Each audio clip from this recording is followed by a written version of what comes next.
Good morning. Are you ready for a wake-up shocker? Well,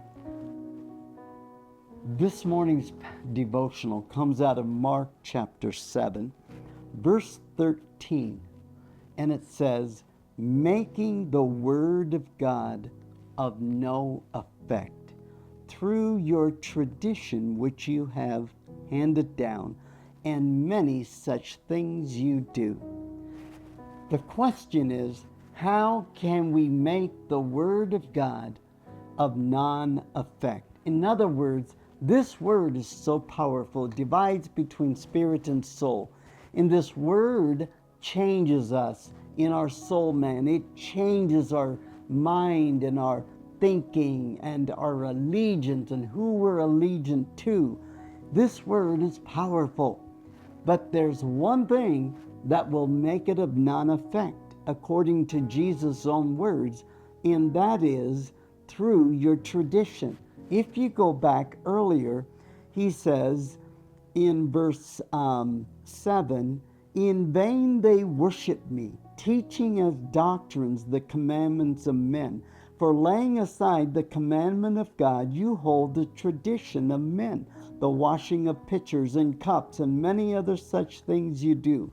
He said to them, all too well you reject the commandment of God, that you may keep your tradition. Had a revelation on this recently.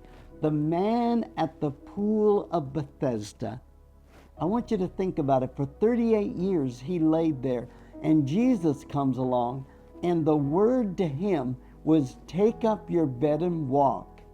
And then it says, and it was the Sabbath. So he takes up his bed and he begins to walk, and he encounters the religious leaders, the religious policemen, and they immediately ask him, who gave you permission to carry the bed? And he said, I don't know. The man who said, take up your bed and walk.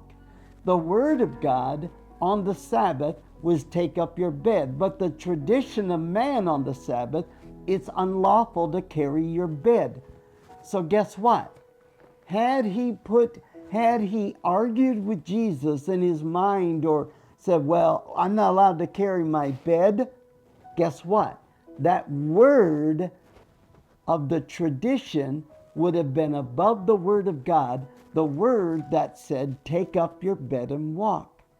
My friends, the word of God will work. But if we're married to law and to the word, okay, all things are lawful, but not all things are expedient. Be married to the word of God, and the word of God will produce new life, new rivers in your life. It'll make the word of God work in your life. God bless you. Wish you an incredible day walking and manifesting the power of the word of God in your life. We at Door of Hope, we love you.